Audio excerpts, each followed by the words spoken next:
নর মানুষ সৃষ্টি মহান স্রষ্টার কর্মগুণে আমরা মানুষ নেই তো কোনো অহংকার। সুপ্রিয় দর্শক, সবাইকে স্বাগত জানাচ্ছি লাভেলো নিবেদিত মহিলাঙ্গনের আজকের পর্বে। মহিলাঙ্গন এনটিভির একটি নিয়মিত পাক্ষিক অনুষ্ঠান।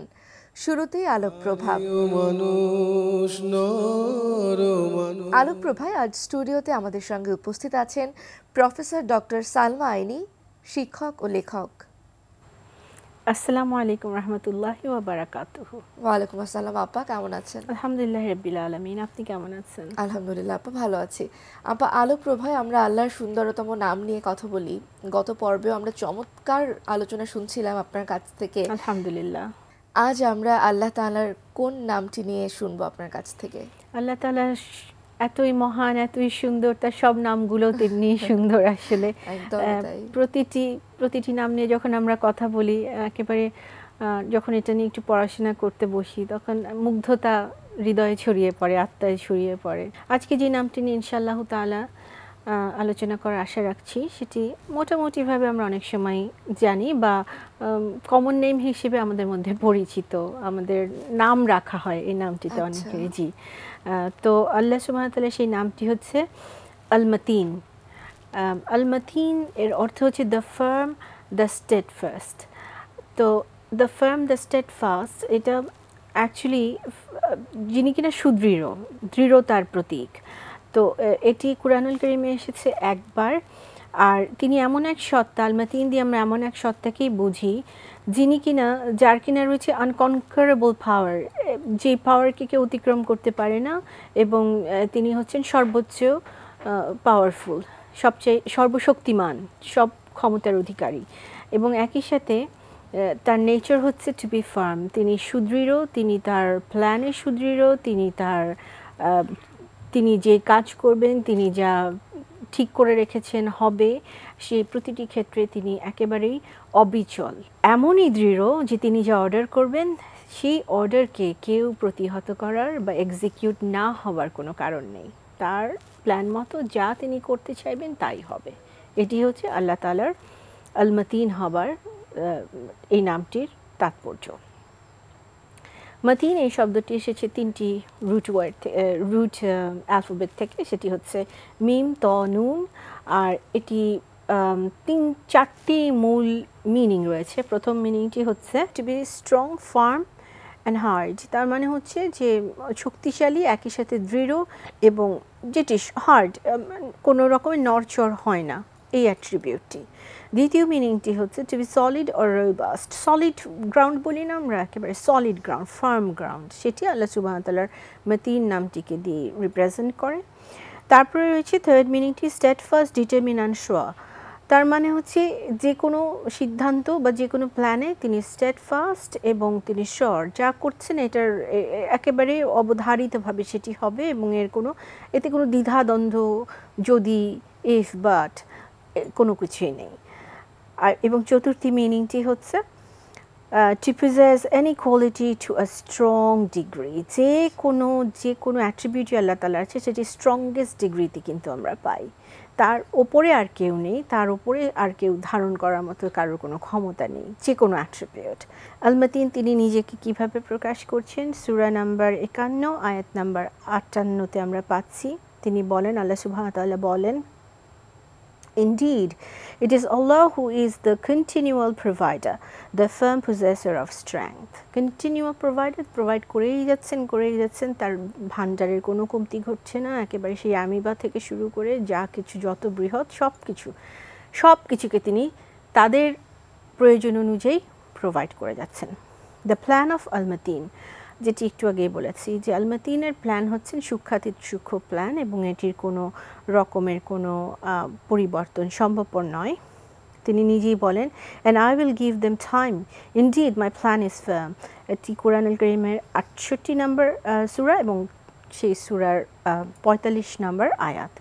তার মানে হচ্ছে আমি তাদেরকে সময় দিয়েছি, খুব কঠিন একটি বিষয়। তার মানে এই যে আমরা এখানে বসে আছি, আমাদেরকে আল্লাহ সুবহানাহু ওয়া তাআলা সময় দিয়েছেন। এই সময় তিনি কখন বন্ধ করে দেবেন তিনি ভালো জানেন। তখন আর আমাদের এক মুহূর্ত এখানে থাকার উপায় থাকবে না। এটির খুব ভয়াবহ একটি দিক হচ্ছে যে সময়কে যদি সঠিকভাবে ব্যবহার করে না হয় তাহলে এটি নষ্ট হবে এবং সেটি আমাদের বাম কাঁধে বা বাম আমলনামার নিচু করে ফেলার জন্য যথেষ্ট। একইভাবে সময়ের সদ্ব্যবহার আমাদেরকে ডান দিকে লিখতে সাহায্য করবে, ডান দিকে ফিরাস্তা সেটি লিখবেন বলে আমরা আশা করতে পারি।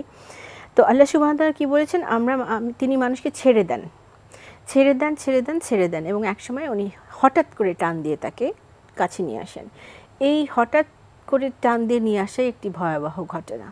তো সেই কারণে আমাদের মনে রাখতে হবে যে আল্লাহ সুবহানাহু ওয়া তাআলা মানুষকে ছেড়ে দিয়েছেন ঠিকই, আসলে কিন্তু he and she, I mean he or she, তারা টোটালি চেঞ্জড। আলটিমেট প্ল্যানের ভেতর থেকে বের হওয়ার সাধ্য কারণ নেই। এরপরে আমরা বলতে পারি যে আল্লাহ তাআলার প্ল্যান কীরকম সূক্ষ্ম। অনেকে আছে যে সারা জীবন ইসলামকে ডিনাই করে গিয়ে আল্লাহ তাআলা যদি তার প্রতি দয়া পরবশ হন তাহলে দেখা যাবে সে আল্লাহ সুবহানাহু ওয়া তাআলাতে বিশ্বাস নিয়ে আসবে। আর ইমানদার যে সারা জীবন ইমানের উপরে কাজ করে হঠাৎ কোনো এক মুহূর্তে তার ইমান চলে যাবে। তার মানে কি, ইমান চলে যাওয়াটা বা থাকাটা হচ্ছে আমার নিজের কর্ম এবং আমি কিভাবে চলতে চাচ্ছি তার উপরে অনেকটাই নির্ভর করে এবং বাকিটা আল্লাহ সুবহানাহু ওয়া তাআলার উপর। তিনি তার প্ল্যান মতোই সব কিছুকে পরিচালিত করেন। এখন এই নামটিকে নিয়ে আমরা কি করতে পারি? Be firm in following the right path. সব সময় সর্বাবস্থায় সঠিক সরল পথে চলার চেষ্টা করে যেতে হবে। এই অ্যাট্রিবিউট, যে ফার্মনেসের যে অ্যাট্রিবিউট, এটি আমাদের ভেতরে নিয়ে আসতে হবে। যে কোনো অবস্থাতে আমাদের মনে রাখতে হবে আমরা সঠিক পথ থেকে বিচ্যুত হওয়ার সব রকম ইনগ্রেডিয়েন্ট থাকা সত্ত্বেও আমরা সেটি করব না। নিজের উইমস খেয়াল খুশির উপরে চলা যাবে না। তারপরে হচ্ছে আমরা আল্লাহ তাআলার যে ইসলামের উপরে যে রজ্জু বলা হচ্ছে, ইসলামের রজ্জু শক্ত করে ধরো, তো আমাদের সেই শক্ত করে ধরাটা আসলে কি সেটি খুব নিজে নিজে বুঝতে হবে। এটি একজন আরেকজনকে আসলে বলে বলে বোঝানো সম্ভবপর না যতক্ষণ আমরা চিন্তাশীল না হব। সেটি করাটা খুব প্রয়োজন এবং সেই জন্য কুরআনুল কারীম সবসময় পড়া এবং প্রহিবিশন থেকে নিজেকে দূরে রাখা, সঠিক পথে নিজেকে নিয়ে আসা বারবার ভুল হতে থাকলেও। এছাড়াও নবী রাসূলদের জীবনী পড়া, তারা কিভাবে টর্চারের সম্মুখীন হয়েছেন সেগুলো দেখে এবং সেখানে তারা কিভাবে ফার্ম ছিলেন, অবিচল ছিলেন তাদের দৃঢ়তা এবং বিশ্বাসে, সেটি আমাদের মনে করে নিজেদেরকে সেভাবে তৈরি করার চেষ্টা করা। তো এরপরে যেটি আছে কল আদার্স টু আল মাতিন। আমরা কি করতে পারি? আমরা দাওয়ার মাধ্যমে অন্যান্যদেরকেও আল্লাহ তাআলার পথে নিয়ে আসার চেষ্টা করতে পারি এবং the soul that is not active will stagnated. খুবই সহজ একটি বিষয়। সেই ক্ষেত্রে নিজেদেরকে মনে করার জন্যই আমাদের সবসময় জ্ঞানের চর্চা করা দরকার। Study the Sira for strength. আমাদের আগে যারা চলে গিয়েছেন তাদের জীবনী, তারা কত কষ্ট সহ্য করেছেন আল্লাহ তাআলাকে বিশ্বাস করার কারণে, সেটি মনে করে নিজেদেরকে পথ চলতে উদ্বুদ্ধ করা। Be confident in the plan of Al Matin. কেউ দেখছেন, আল্লাহ সুবহানাহু ওয়া তাআলা দেখছেন। আমি যতই মানুষ দ্বারা নিগৃহীত হই না কেন, তিনি আমাকে, আমি যদি সঠিক পথে চলি, তার পথে চলি, তিনি আলটিমেটলি আমাকে বিজয় দান করবেন, তিনি আমার সাথে রয়েছেন। এই বিশ্বাসে দৃঢ় থাকা এবং keep close two farm people. বন্ধু নির্বাচন, কে আমার বন্ধু, কার সাথে ওঠা বসা করছে, সে আমাকে দুনিয়াভি সব কিছু আলোকিত দিকে নিচ্ছে নাকি আখিরাতের আলোর দিকে সে আমাকে নিচ্ছে। কাজে তাদের সাথে তাদের সংস্পর্শে যত বেশি আমরা সময় কাটাবো আমাদের জীবন তত বেশি আলোকিত হবে। এবং ফাইনালি আস্ক দ্য আলমাতিন। আল্লাহ সুবহানাহু কাছে সব সময় দোয়া চাওয়া যে আমার হৃদয়কে একবার আলোর পথে নেবার পরে তা যেন আর কখনো বাঁকা পথে না যায়। আমার হৃদয়ের অধিকারী, আমার হৃদয়ের পালনকর্তা, ত্রাণকর্তা, আমার হৃদয়কে আপনার কাছে সঁপে দিচ্ছি, আপনি তাকে সরল সঠিক পথে পরিচালিত করুন। আপা, চমৎকার আলোচনা শুনছিলাম আপনার কাছ থেকে। আসলে আল্লাহর সুন্দরতম নাম নিয়ে কথা তো কখনোই শেষ হবার নয়। ইনশাআল্লাহ আমরা আগামী আলো প্রভাতে আল্লাহর অন্য কোনো সুন্দরতম নাম নিয়ে আবারও কথা বলবো। স্টুডিওতে এসে আমাদের সময় দেবার জন্য অসংখ্য ধন্যবাদ। জাযাকিল্লাহু খায়রান। আর আমাদেরকে মনে রাখতে হবে আমরা সবাই ইনশাআল্লাহ জান্নাতের প্রত্যাশী, সেই পথে আমরা যাতে চলতে পারি ইনশাআল্লাহ। এবারে আলোচনা পর্ব। আলোচনায় আজ আমরা কথা বলবো পরিবারের শিশুর বেড়ে ওঠা এই বিষয়টির ওপর এবং আলোচনার জন্য স্টুডিওতে আমাদের সঙ্গে উপস্থিত আছেন নুজহাত রহমান, সহকারী কাউন্সিলিং মনোবিজ্ঞানী, প্রমিসেস মেডিকেল লিমিটেড। আসসালামু আলাইকুম আপু। ওয়ালাইকুম আসসালাম। আজ আমরা কথা বলবো পরিবারের শিশুর বেড়ে ওঠা। বা যেমন করে হয়তো পরিবারে যখন একজন সন্তান বেড়ে উঠছে বাবা মায়ের কাছ থেকে সব কিছু শিখছে, কিন্তু তারপর যখন বিভিন্ন প্রতিষ্ঠানগুলোতে যাচ্ছে, কখনো স্কুলে, সমাজে বা অন্য আত্মীয় স্বজনের বাড়িতে, তখন কি ওই শিক্ষাগুলো ঠিকভাবে তারা ইমপ্লিমেন্ট করতে পারছে কিনা বা ওই শিক্ষাগুলো ক্ষতিগ্রস্ত হচ্ছে কিনা, এই সব কিছু নিয়ে আজ আমরা কথা বলবো। তো সেক্ষেত্রে পরিবারে বেড়ে ওঠার জায়গা, একদম বর্ন অ্যান্ড বট আপের জায়গাটা নিয়ে যদি কিছু বলতেন। চমৎকার একটি প্রসঙ্গ আপনি আজকে এনেছেন। পরিবার হচ্ছে একটি বাচ্চার প্রথম শিক্ষার স্থান। একটি শিশু একটা পরিবারে জন্ম হয়, জন্মের পরে বেড়ে ওঠাটা প্রথম অন্তত 5 বছর পরিবারেই থাকে। তো এই পরিবার হচ্ছে তার বেস লাইন তৈরি করার জায়গা। সে ওখান থেকেই তার প্রথম শিক্ষাগুলো শিখছে, তার নৈতিকতা বোধ, তার শুদ্ধ অশুদ্ধ বিচারের যে বোধ, মানে সে ছেলে না মেয়ে, সেই জিনিসগুলো কিন্তু সে পরিবার থেকেই শিখতে শুরু করে। আমরা যদি ইসলামিক দৃষ্টিভঙ্গির কথা বলি, সেখানে কিন্তু খুব সুন্দরভাবে বলা আছে যে দৃষ্টিভঙ্গি যেন ছেলে এবং মেয়ে সন্তান দুজনের জন্যই একেবারে সমান থাকে। আচ্ছা। কিন্তু খুব দুর্ভাগ্যজনকভাবে অনেক পরিবারে এটা করা হয় যে ছেলে সন্তানদেরকে একটু বেশি প্রায়োরিটি দেওয়া এবং মেয়ে সন্তানদেরকে একটু কম প্রায়োরিটি দেওয়া হয়। এই জায়গাটির ব্যাপারে খুব খেয়াল রাখাটা ভীষণ জরুরি। ছেলেটিকে কম প্রায়োরিটি, বেশি প্রায়োরিটি দিয়ে দেখা যায় যে অনেক সময় তাকে খাবারে বেশি দেওয়া হচ্ছে, তাদেরকে তার নিজস্ব কাজকর্ম সেগুলো করে করে দেওয়া হচ্ছে। আবার মেয়েদেরকে দেখা যাচ্ছে যে তাকে খুব এনকারেজ করা হচ্ছে সে যেন ঘরের কাজে হাত লাগায় এবং অন্যের খেয়াল রাখে, এই জিনিসগুলোতে তাকে এনকারেজ করা হচ্ছে। কিন্তু একই রকমভাবে কিন্তু একটি ছেলেরও এই কর্তব্যগুলো আছে। আমরা যদি ইসলামিক ইতিহাস দেখি, আমাদের নবী করিম সাল্লাল্লাহু আলাইহি ওয়াসাল্লাম তিনি কিন্তু বাইরে যেমন কাজ করতেন, তেমনি তিনি গৃহস্থালী কাজকর্মে সমানভাবে সব সময় হাত দিতেন এবং নিজের কাজ নিজে করা, তিনি নিজের বিছানা নিজে করা। একটা জায়গায় আমি পড়েছিলাম যে বিছানাটাকে খুব সুন্দর পরিপাটি রাখা, এটা উনি খুব পছন্দ করতেন। তো আমরা কিন্তু বাচ্চাদেরকে এটাও শেখানো খুব প্রয়োজন যে তুমি যখন মানে নিজের কাজগুলো কি, তুমি ঘুম থেকে উঠছো, নিজের বিছানাটা করা, নিজের কাপড় নিজে পরা, নিজের জুতোটা নিজে পরা, নিজের খাওয়া নিজে খাওয়া এবং নিজের বইপত্র, নিজের টেবিল এই সমস্ত গুছিয়ে রাখা, এই সব কিছুই শেখানো প্রয়োজন।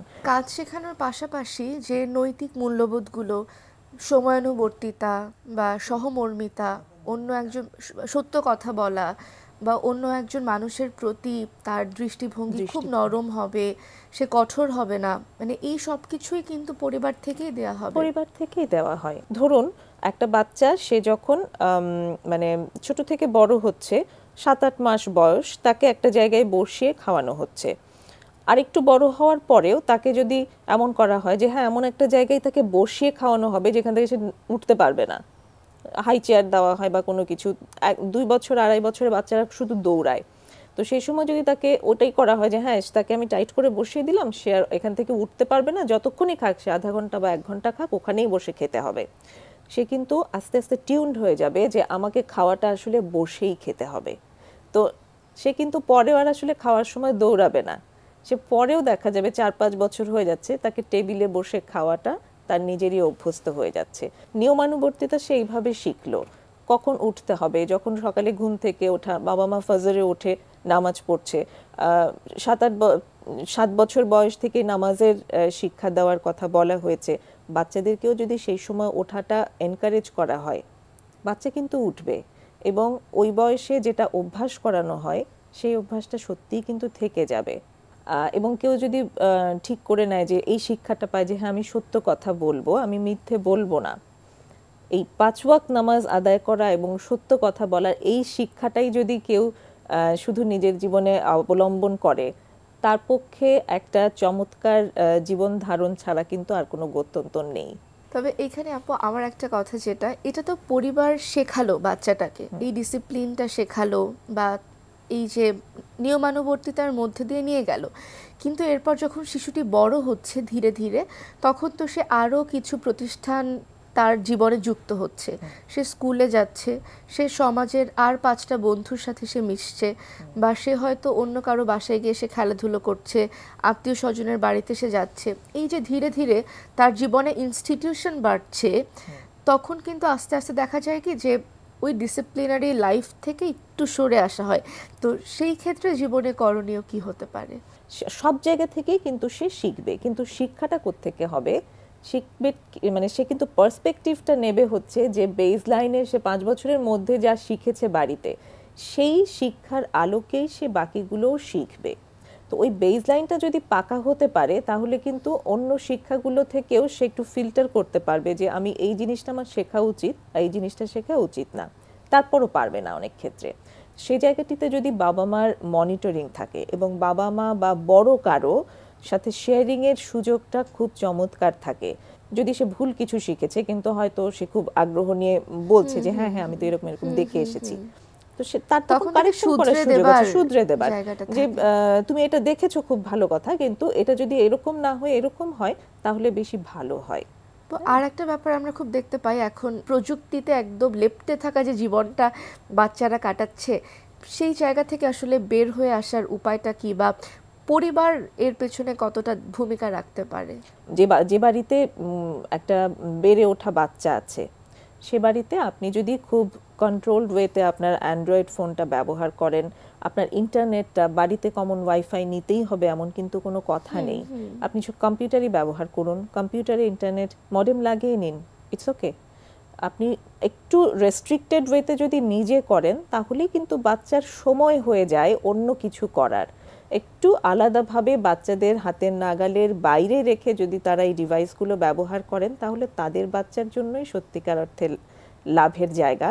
বাচ্চাটির ছোটবেলা থেকেই এই অ্যান্ড্রয়েড ফোনের এক্সপোজার হলো না, আর একটু বড় হয়ে করবে। অনেক বাবা মাদেরকে আমি এটাও দেখেছি যে তারা খুব গর্বিতভাবে বলছে যে আমার বাচ্চা মোবাইলের অনেক কিছু জানে যেগুলো আমিও জানি না। এখানে গর্বিত হওয়ার সত্যিই কিছু নেই। খুব চমৎকার আলোচনা আমরা শুনছিলাম আজ সন্তানের পরিবারে বেড়ে ওঠার এই বিষয়টার উপরে। অসংখ্য ধন্যবাদ স্টুডিওতে এসে আমাদের সময় দেওয়ার জন্যে। আপনাকেও অনেক ধন্যবাদ। সুপ্রিয় দর্শক, আমাদের আজকের আলোচনা পর্ব এ পর্যন্তই। তবে পৃথিবীর যে কোনো প্রান্ত থেকে মহিলাঙ্গন দেখতে চাইলে ভিজিট করুন আমাদের ওয়েবসাইট www.ntvbd.com। এছাড়াও চোখ রাখতে পারেন আমাদের ভেরিফাইড ফেসবুক পেজ এবং ইউটিউব চ্যানেলে। আজ আমরা আলোচনা করছিলাম একটা পরিবারের সন্তানের বেড়ে ওঠা কেমন হওয়া উচিত এবং কেমন করে আসলে পরিবার একটি সন্তানকে গড়ে তোলে যেন ভবিষ্যতে সন্তানটি যেই জায়গাতেই যেই প্রতিষ্ঠানেই যাক না কেন, সেটা হোক স্কুল, সমাজ কিংবা পরিবারের বাইরে অন্যান্য আরও বড় কোনো জগৎ, কিন্তু তার যে শিক্ষা সেটা কিন্তু সেই ছোটোবেলায় পরিবার থেকেই তাকে দেয়া হয়ে যায়। এই ব্যাপারে আজ আমরা চমৎকার আলোচনা শুনলাম। আর আমাদের মহিলাঙ্গনের প্রতি আপনাদের যে কোনো মতামত, পরামর্শ কিংবা অভিমত জানাতে চাইলে আপনারা কিন্তু চিঠি লিখতে পারেন আমাদের ঠিকানায়। পরিচালক মহিলাঙ্গন, এনটিভি, বিএসইসি ভবন, 7ম তলা, 102 কাজী নজরুল ইসলাম এভিনিউ, কারওয়ান বাজার, ঢাকা 1215। আমাদের আজকের আলোচনা পর্ব এ পর্যন্তই। আমরা বিদায় নিচ্ছি ল্যাভেলো নিবেদিত মহিলাঙ্গনের আজকের পর্ব থেকে। সবাই ভালো থাকুন, সুস্থ থাকুন, সুন্দর থাকুন। আসসালামু আলাইকুম। মাটির পৃথিবীতে আমাদের সংসার।